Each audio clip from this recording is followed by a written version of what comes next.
मुझे ऑफिस से कुछ दिनों की छुट्टी मिली और मेरा बेटा बंटी मुझे कितने दिनों से बोल रहा था कि पापा मुझे राजस्थान घूमने जाना है।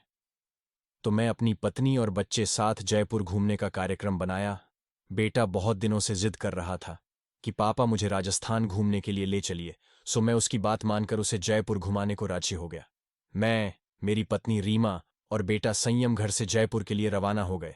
हमने 2 दिन में पूरा जयपुर घूम लिया, लेकिन मेरे पास अभी 2 दिन की छुट्टी और भी बची थी। तो मैंने सोचा क्यों ना अजमेर शरीफ भी हो आते हैं। चूंकि हमारी ये प्लानिंग अचानक हुई थी तो हमें जल्दबाजी में बस का सहारा लेना पड़ा। उस बस में और भी यात्री थे, खासकर बुजुर्गों की संख्या ज्यादा थी। हमारी जैसी केवल एक ही फैमिली थी।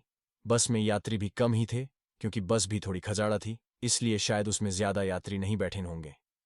करीब रात के 8 बजे बस अपने गंतव्य की ओर रवाना हो चली। हम तीनों अपनी अपनी सीटों पर टेक लगाकर बैठ गए। संयम तो सो गया, लेकिन मुझे और रीमा को बीच बीच में हल्की हल्की झपकी सी आ जाती।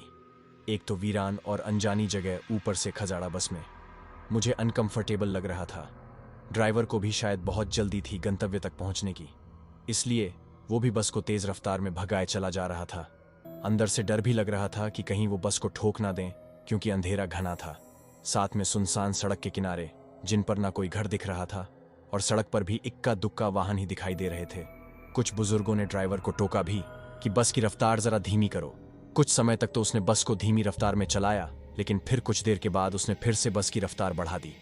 एक बुजुर्ग ने फिर से उस ड्राइवर को टोका कि बस की रफ्तार कम करो, लेकिन मना करने के बावजूद फिर से ड्राइवर ने रफ्तार बढ़ा दी। तब ड्राइवर ने जवाब दिया कि अंकल जी, जो मैं कर रहा हूं वो बिल्कुल ठीक कर रहा हूं।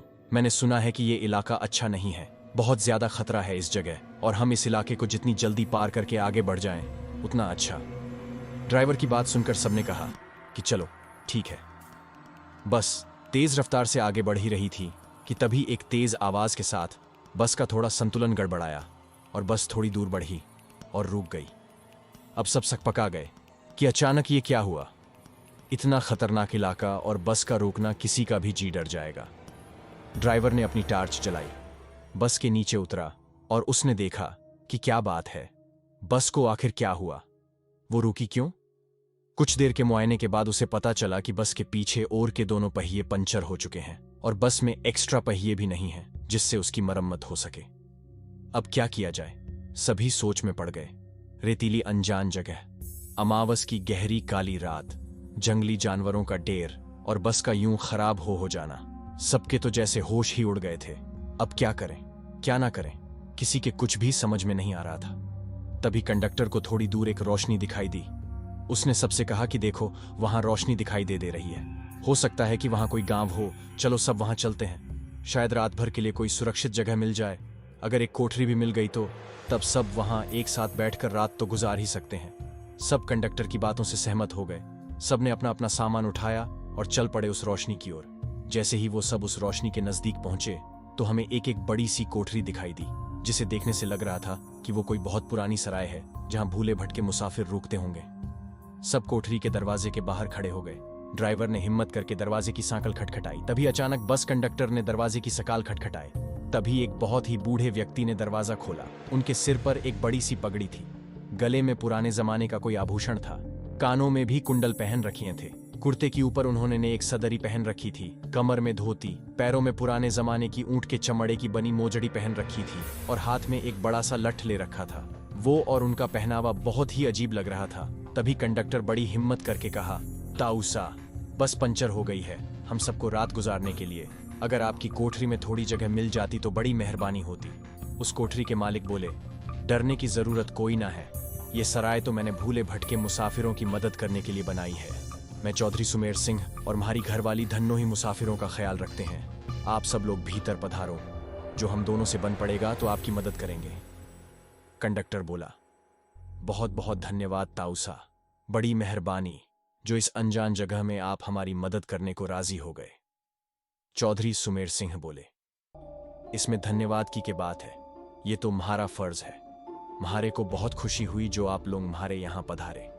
ये रहा पानी से भरा मटका, इस बड़ी सी डलिया में पूरियां रखी हैं और उस बड़ी सी बटलोही में आलू की तरकारी होगी। ये रहे पत्तल, और आप सब अपना खाना परोस लीजिए। महिलाएं धन्नों के पास चली जाए और पुरुष मेरे साथ आ जाएं। जल्दी से सब खाना खा लो और जिसे बाहर का काम निपटाना हो वो निपटा आए, क्योंकि 12 बजे के बाद कोई भी बाहर नहीं निकलेगा और ना मैं किसी को बाहर निकलने दूंगा और कोई भी इसका कारण नहीं पूछेगा। सबके पास अपनी अपनी हाथ घड़ी होगी। समय के अनुसार काम करके सोने के लिए लेट जाओ। ये रहे कंबल, सब बिछा लो।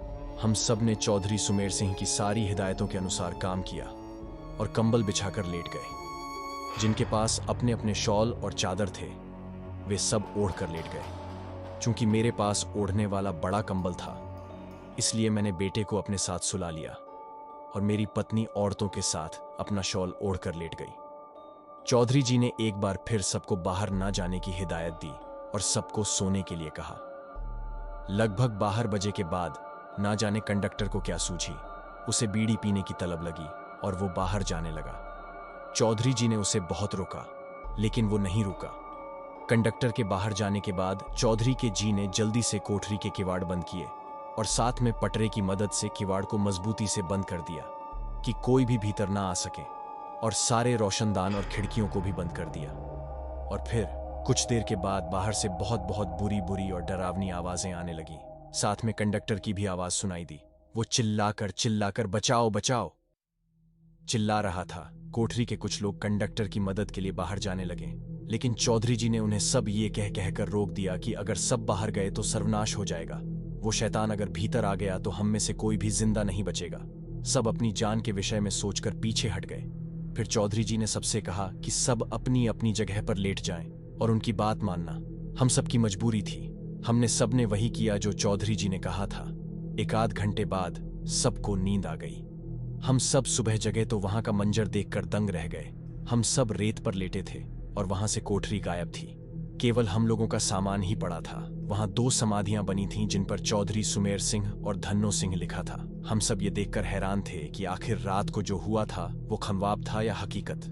तभी वहां से एक चरवाहा अपनी भेड़ों के साथ निकला। उसको हम लोगों ने सारी बात बताई तो उसने बताया कि यहाँ बहुत समय पहले एक सराय हुआ करती थी जिसकी रखवाली चौधरी सुमेर सिंह और उनकी पत्नी धन्नो किया करते थे, और उन दोनों के स्वर्गवास के बाद आज भी उनकी आत्माएं भटके हुए मुसाफिर की मदद करने आती हैं। से आए इस इलाके में बहुत शैतानी आत्माएं रहती हैं जो लोगों को कत्ल कर देती हैं, लेकिन सुमेर सिंह और उनकी पत्नी अच्छी आत्माएं हैं, इसलिए वो लोगों की मदद करने आ जाते हैं। ये सब कहकर चरवाहा वहां से चला गया, लेकिन हम सब के मुंह और आंखें खुली की खुली रह गईं। फिर हम सब ने अपना अपना सामान उठाया और बस की ओर आए। देखा तो वहां कंडक्टर की लाश लहूलुहान पड़ी थी। वो सब देखकर हम सब का दिल दहल गया। थोड़ी देर के इंतजार के बाद वहां से एक दूसरी बस गुजरी और हम सब उसमें बैठकर अपने गंतव्य को रवाना हो गए। तो दोस्तों, आज की वीडियो में बस इतना ही। वीडियो पसंद आया तो मेरे चैनल को सब्सक्राइब करें। धन्यवाद।